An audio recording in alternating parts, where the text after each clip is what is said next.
আসসালামু আলাইকুম, সবাই কেমন আছেন? আশা করছি সবাই অনেক ভালো আছেন।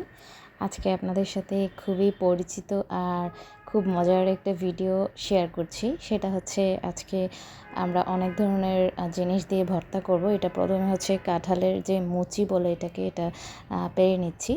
এটা আপনারা অনেকেই খান আর অনেকেই জানেন যে এটা কীভাবে খেতে হয়। তো তারপর হচ্ছে একদম গাছের ফ্রেশ কাঁচামরিচ তুলে নিচ্ছি। তো এই কাঁচামরিচগুলোর কিন্তু অনেক সুন্দর ঘ্রাণ হয় আর মানে ফ্লেভারটা এত বেশি ভালো হয়। তো আজকে যা যা ভর্তা করব সব একদম ফ্রেশ নিজের হাতে তুলে তারপর ওই ভর্তাগুলো করব। তো এই যে দেখতেই পাচ্ছেন, প্রথমে হচ্ছে গাছ থেকে কাঁঠালের মুচি পেড়ে নিলাম, তারপর এখন কাঁচামরিচ তুলে নিচ্ছি। আর এই যে এখন একদম ফ্রেশ হচ্ছে পেঁয়াজের কলি বলে, অনেকে পেঁয়াজের পাতা বলে, এগুলো তুলে নিচ্ছি ভর্তাতে দেওয়ার জন্য। এটা ভর্তাতে দিলে কিন্তু খেতে অনেক বেশি ভালো লাগে। পেঁয়াজও দিব, সাথে এটাও দিব, খেতে অনেক ভালো লাগবে। এই যে এই কয়েকটা তুলে নিয়েছি। তারপর একদম ফ্রেশ কাঁচা টমেটো তুলে নেব। পাকা টমেটো থেকে ভর্তাতে এই কাঁচা টমেটোটা দিলে খেতে বেশি ভালো লাগে। তো এই যে একদম ফ্রেশ ফ্রেশ কাঁচা টমেটো তুলে নিচ্ছি গাছ থেকে। তারপরে যে কাঁঠালের মুচি দেখা যায় মনে হচ্ছিলো একটু কম হবে, আবার আরও 2-3টা পেড়ে নিলাম। তো এই যে আমাদের সবগুলো একসাথে রেডি করে নিচ্ছি। আর আরেকটা উপকরণ হচ্ছে একদম গাছের বড়ই, ফ্রেশ বড়ই।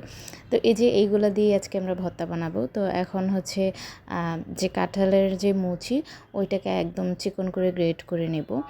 আর তারপর এটা একটু থেতো করে নেব। থেতো করলে এটা আরও বেশি স্বাদটা বাড়ে। আর বড়ইটাও সেম প্রসেসে করে নিচ্ছি।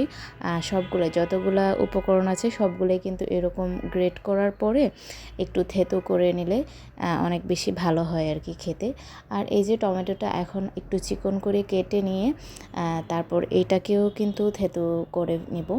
আর আমি বললাম এই ভর্তাটাতে হচ্ছে কি এরকম থেতো করে নিলে ভর্তাটার স্বাদ কিন্তু অনেক বাড়ে খেতে। গ্রামের বাড়িতে গেলে প্রত্যেক বছরই এই ভর্তাটা খাওয়া হয়, এটা খেতে অসাধারণ লাগে।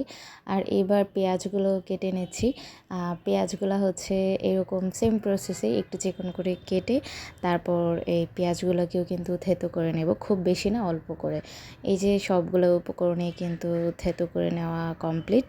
এইবার হচ্ছে এই যে আর যে পেঁয়াজের যে পাতাগুলো নিয়েছিলাম কিংবা কলি, আপনারা যে যেটাই বলেন, এইটাকেও এখন সেম প্রসেসে অল্প করে থেতো করে নিলাম। এই যে দেখতেই পাচ্ছেন ফাইনাল লুকটা এরকম হয়েছে।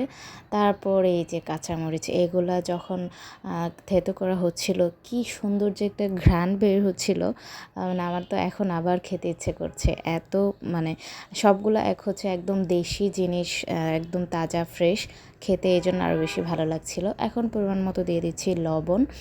আর এটার সাথে অনেকেই চিনি দেয়, আপনাদের যদি চিনি খেতে ভালো লাগে চিনি দিতে পারেন।